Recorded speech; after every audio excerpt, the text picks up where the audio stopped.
The amazing thing about Riesling is just how differently it can present itself depending on where it's grown.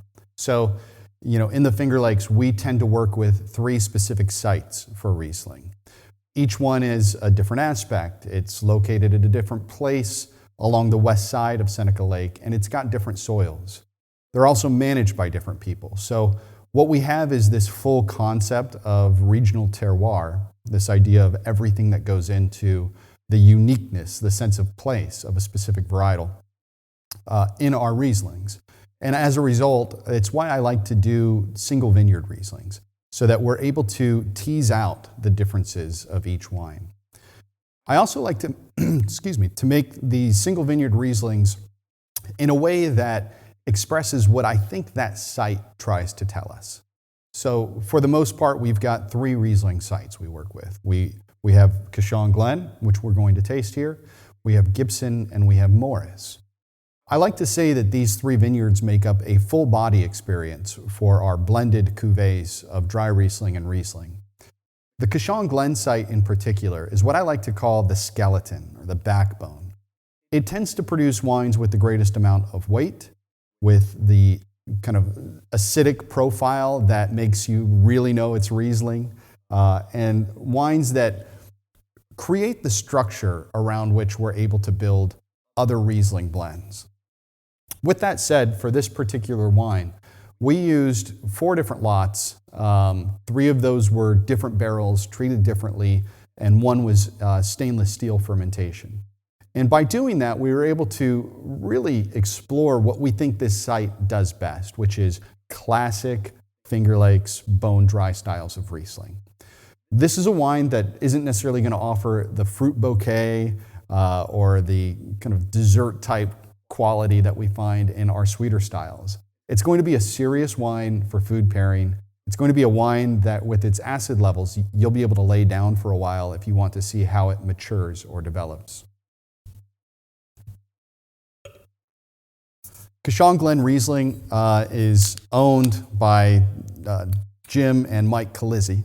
They're up in Geneva, and Mike works for the Cornell Cooperative Extension.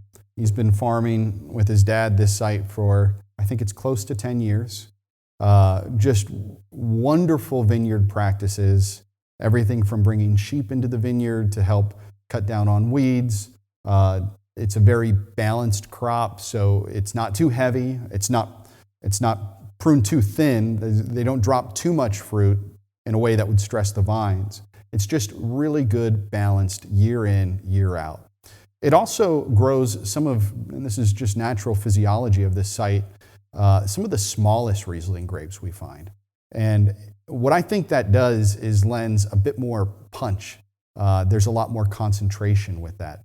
So a lot of tiny berries, a lot of weight, a lot of texture. It's also grown on about, in some places, there's only about 6 inches of soil. And right below the soil is shale. So the first thing I find when I taste this is oftentimes that mineral quality. And I know it's debated, is there minerality in wine? But it is a mineral quality in the taste that you get when you first put it in your mouth. So on the nose, what I'm finding right now is just that most subtle hint of petrol. It's something we find in Riesling as it ages. You find it in warmer years or grapes that got a bit more sun on the grapes during the ripening season.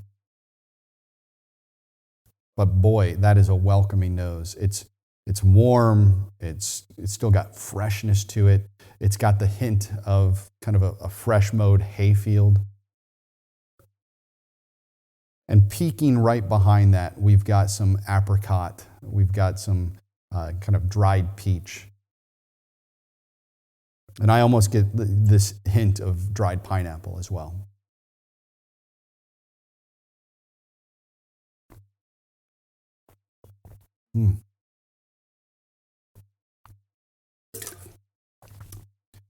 Boy, fruit salad, everything from maraschino cherry to pear, some peach.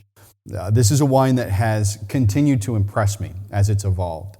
You know, we've seen some of that acid that was so dominant when it was first bottled pull back a little bit, we've seen the generosity of just the few grams of sugar that are in here begin to open up its arms as well, so that it doesn't taste sweet, but it does have a generosity on the palate. This wine's right around 12.3% alcohol, which is right in line with a Riesling that was picked at full ripeness.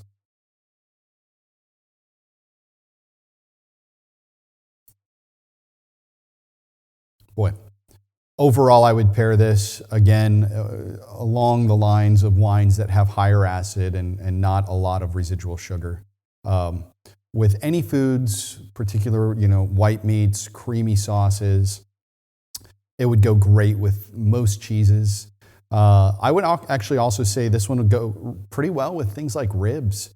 You've got some of the sweet barbecue sauce. There is this hint of sweetness on this wine where they would pair really well together. I think it would also go really well with desserts where you have that aren't too sweet. So with that, I'm thinking of banana breads, little munching things that you have at the end of a meal on the table. I have to say, I think this is probably one of my favorite Rieslings from the 17 vintage. We produced about 7 Rieslings that year. And this one remains a wine I continue to come back to.